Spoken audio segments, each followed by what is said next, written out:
I love you。你知道嘛？其實喺你大個咗之後，有90% 以上嘅行為呢，都係由你細個所學到嘅模式呢去控制住嘅。甚至乎你嘅低自尊啦、自我價值，又或者感情問題呢，都可能係嚟自你父母細個嘅時候種落嘅魔咒。但係好消息嘅係，以上所有嘅模式呢，全部都係改變嘅。今日呢，我就會帶領大家一步一步去拆解你原生家庭嘅魔咒。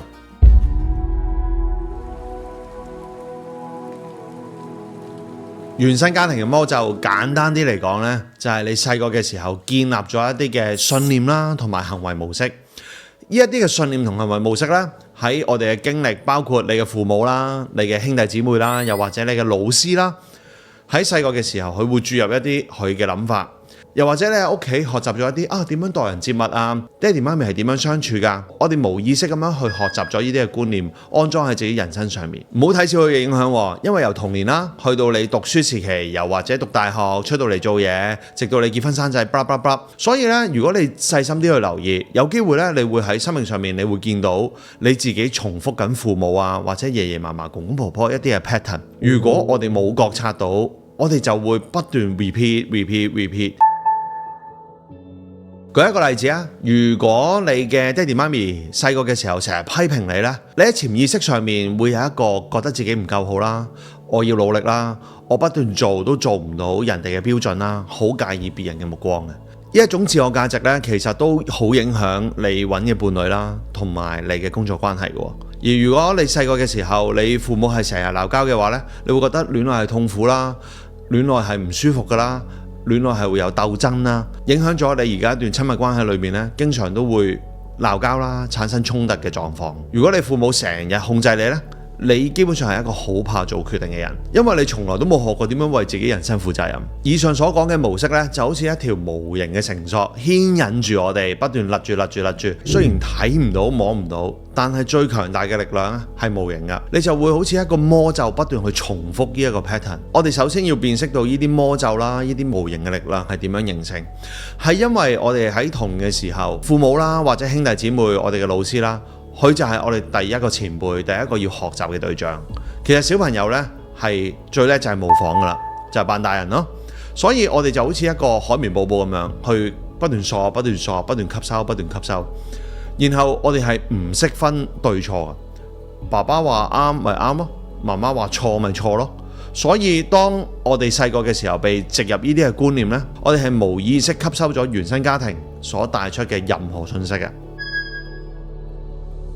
所以如果你父母喺你細個嘅時候話你喂冇鬼用嘅死仔嚟嘅，呢一句說話呢，喺你生命上面顯起咗好大嘅力量，你大個就會覺得自己冇用啦，係一個衰仔啦。但係調翻轉，佢讚美你係多呢。你好叻喎，你好靚喎，你好有才藝喎，你學啲嘢學得好快喎，學習能力好高喎，你無形之中呢，你嘅自我價值亦都會去提升啊。所以一個小朋友嘅原生家庭，我哋對佢灌輸嘅觀念啦，或者我哋嘅信息呢，係好重要。但係可能你會問，唉死啦！我嘅原生家庭，我父母都好棘㗎喎，講啲嘢令到我好辛苦、好痛苦，我都好質疑自己，咁係咪冇得搞啊？拍得呢條片，梗係有得搞啦！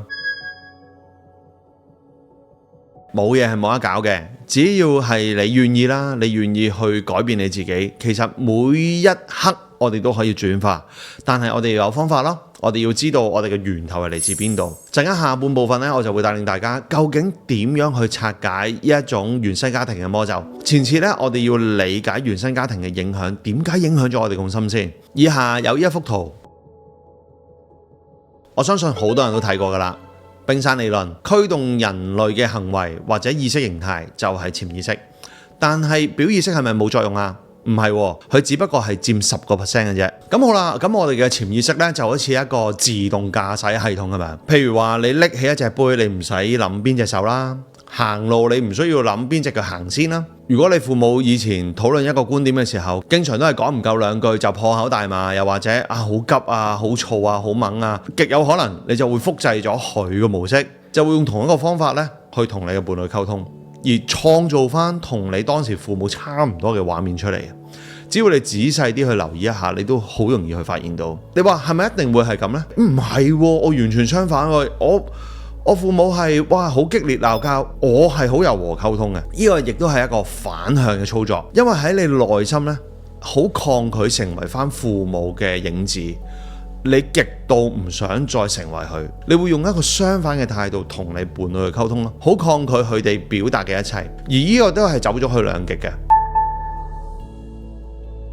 其實又係咪絕對嘅好呢？你會發現一段關係裏邊完全唔鬧交，同成日鬧交都唔係一件好事嚟嘅。喺我哋華人嘅傳統呢，其實好追求陰陽，唔係走上一邊嘅極端就係好。好多時呢，我哋都要有一個平衡嘅狀態。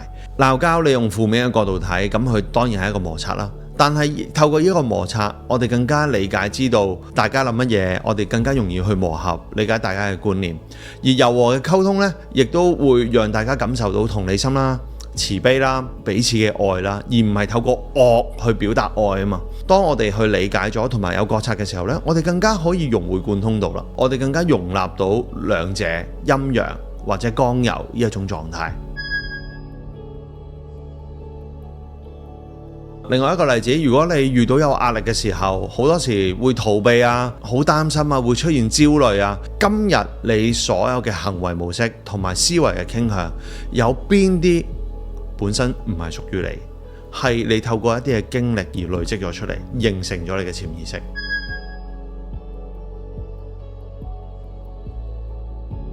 由你嘅潛意識形成咗今日你所有嘅行為同埋意識形態。當你去了解咗咁樣嘅自己嘅時候，哇，原來有好多嘢我係有權選擇可以受影響同埋可以不受影響嘅。所以第一步要斬斷原生家庭嘅魔咒，就係要識別翻邊啲係屬於你父母，邊啲唔係屬於你嘅，將課題歸還，將觀點歸還。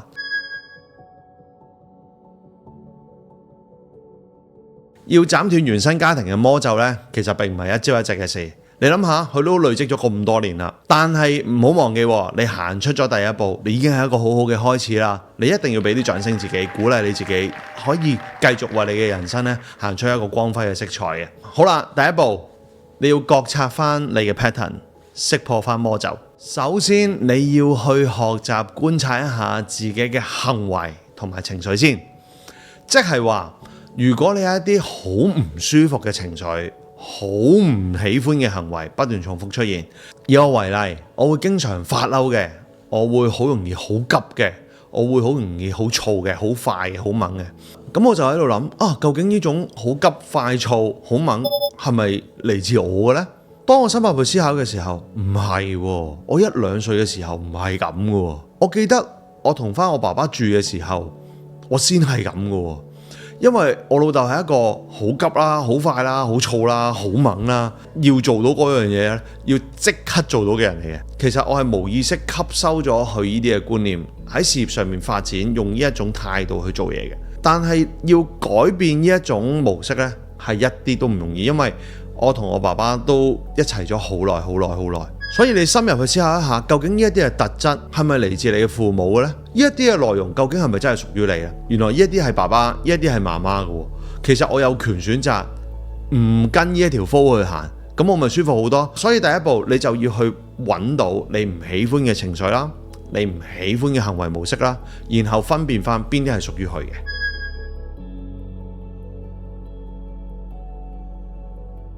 而第二步呢，就係重新定義翻你嘅信念啦。細個嘅時候可能聽父母拗交啦，又或者去同你講一啲嘅説話啦。如果你俾人批評得多嘅，就係我唔夠好啦，戀愛係痛苦嘅，我不值得被愛，好差嘅。有一啲咁樣嘅觀念呢，其實你就可以重新去憶記翻，究竟係咪真係屬於你嘅？呢一個諗法係咪真嘅呢？呢一個諗法只不過係一個諗法嚟嘅啫嘛，係佢嘅諗法。呢一個係咪真係可以代表到你呢？可以係，但係同時可以唔係喎。舉一個例子，我哋今日去咗學校度做義工啦，去教小朋友點樣去覺察情緒。其中一個學生去分享呢，哇，令到我哋相當深刻。佢嚟緊要考試喎，好大壓力啦。跟住我哋邀請咗佢出嚟分享啊，咁考得好同唔好有啲乜嘢睇法？個小朋友就話：考得唔好就係錯。我哋嘅義工團就即刻問佢啦：考得唔好就係錯，係咪真㗎？佢話係真嘅。總之錯就係錯，永遠都係錯。咁承認自己錯或者覺得自己好錯，你有啲乜嘢感受啊？我會好緊張咯，我會好擔心咯，因為我好驚自己再錯落去。你發生過啲咩事？你係做錯嘢俾人鬧㗎？例如同細佬打交，佢同細佬打交，佢就俾媽咪鬧啦。跌錯嘅時候，你諗緊啲乜嘢啊？都死火。係啊，一種情緒係咩情緒啊？緊張。好緊張。咁你會做啲乜嘢喺度？你會逃避，跟住咧，跟住就坐喺度等媽咪鬧，係咪啊？而佢咧就分享話咧，錯係等於俾人鬧喎。當我哋覺得錯，一諗到自己做錯嘢嘅時候，第一時間俾人鬧，我哋就會識得出現啲咩情緒啊？就係逃避同埋緊張。如果我哋每次一錯嘅時候，第一時間就係諗俾人鬧，會唔會幫到我哋啊？唔會。所以我哋有冇益啊呢件事？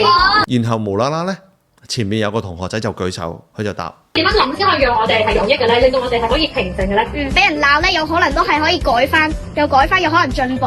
一諗起你自己進步咧，都會開心少少。如果我哋有陣時啦，我哋控制唔到人哋嘅，咁我哋唯一控制到嘅就係我哋點樣定義呢個錯啦。我哋記住呢個錯係令我哋學習咯、成長咯。我今次控制唔到自己打咗人喎，咁我哋點樣可以變成一個學習嘅機會啊？呢個打人嘅動作，我下次點樣可以控制得好啲咧？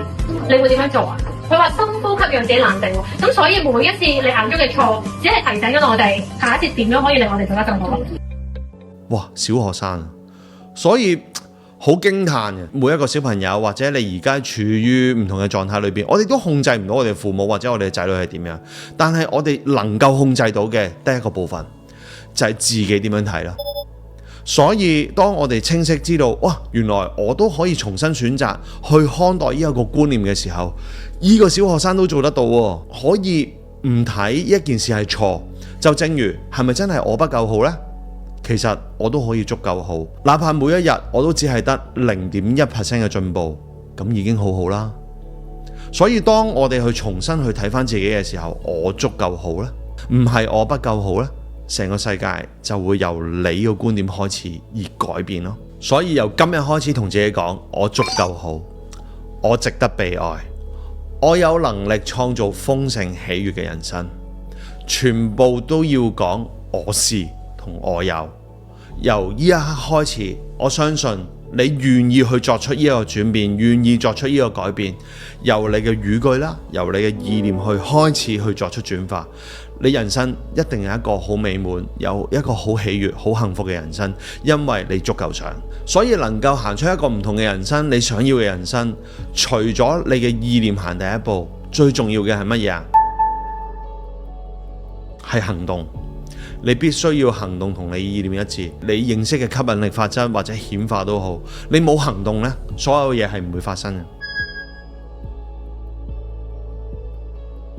原生家庭佢亦都係鍛鍊你靈魂成長嘅一部分。當你願意去咁樣睇嘅時候，佢唔係魔咒，佢係帶領緊你走向人生最豐盛嘅目的地，必然有嘅鍛鍊同經歷咯。當你去咁樣睇嘅時候，喺宇宙裏邊冇分好壞，冇分真假，只有經歷，只有體驗。當你願意去咁樣睇嘅時候，你嘅人生從你嘅觀點開始而改變。記住，改變係需要時間同埋空間。每一個人嘅成長呢，都冇得比較，有人快啲，有人慢啲，但係快啲同慢啲係代表緊好啲同壞啲咩？